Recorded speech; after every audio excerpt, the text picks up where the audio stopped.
Halo, Assalamualaikum warahmatullahi wabarakatuh. Terima kasih untuk yang sudah datang ke channel aku.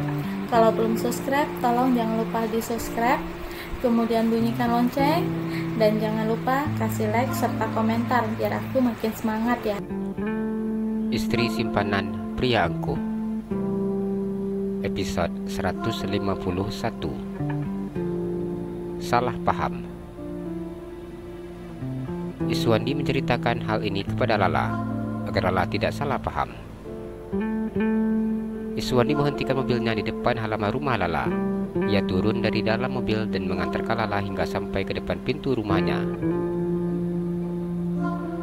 "Apakah Anda mau masuk? Minum dulu," tanya Lala. Iswandi tersenyum dan menggelengkan kepalanya. "Ini sudah malam, Dinda. Sudah tidak jam bertamu lagi. Karena langsung pulang saja." Dinda masuk ke dalam rumah, kunci pintu, perintah Iswandi. Lala tersenyum dan menganggukkan kepalanya. "Doakan supaya Lala bisa diterima," ucapnya. "Iya, pasti didoakan." Iswandi mulai kotak kecil di dalam saku celananya. Ia kemudian buka kotak tersebut. "Dinda, ini dipakai ya. Ingat, ini tanda bukti Dinda sudah punya kanda sekarang. Jangan genit-genit bila ketemu sama cowok." Iswandi mengambil tangan Lala.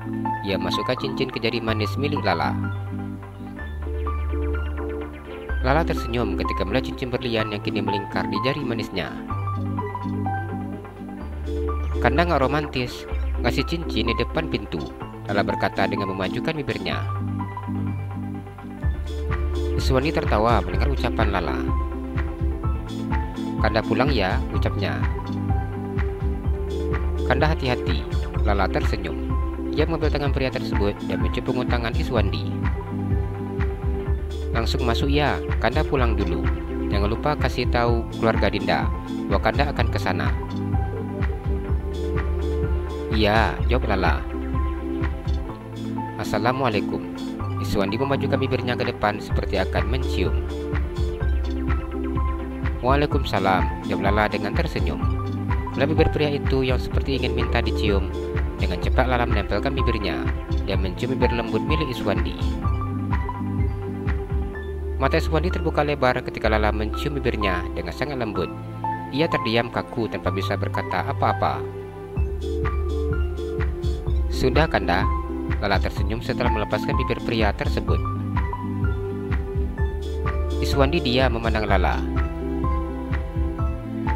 Lala tersenyum malu dengan menundukkan kepalanya. "Tadi Kanda minta cium," ucapnya dengan sangat polos.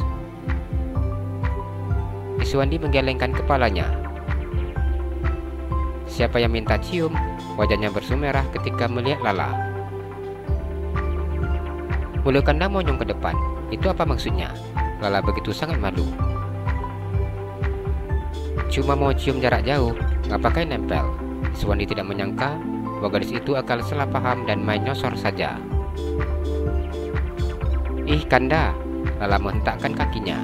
Dengan sangat malu, Lala mendorong Iswandi dan masuk ke dalam rumahnya. Ia kemudian mengunci pintu rumahnya.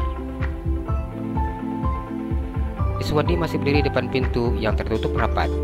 Ia tersenyum saat melihat sikap Lala. Ia tidak menduga bahwa Lala akan salah paham dengan maksudnya. "Kanda pulang ya sayang. Terima kasih ya yang tadi." Iswandi tersenyum dan kemudian pergi.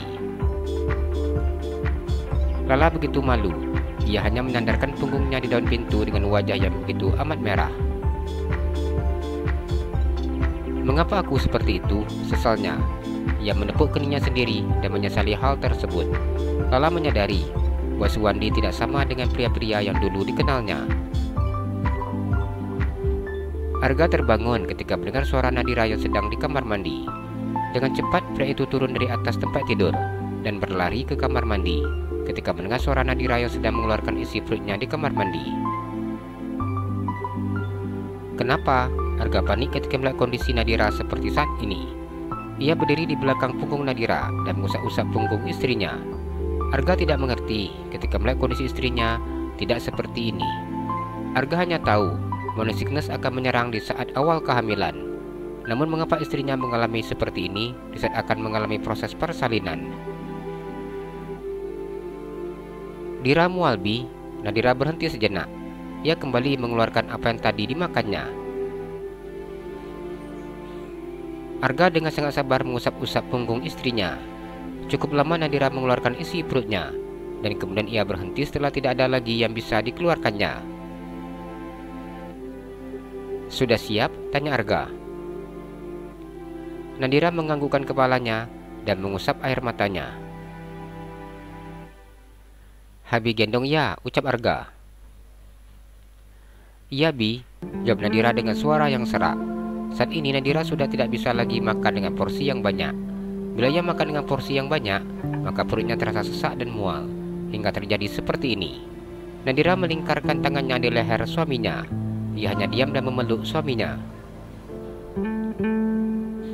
Arga sangat kasihan ketika melihat istrinya yang menjalani kehamilan seperti ini.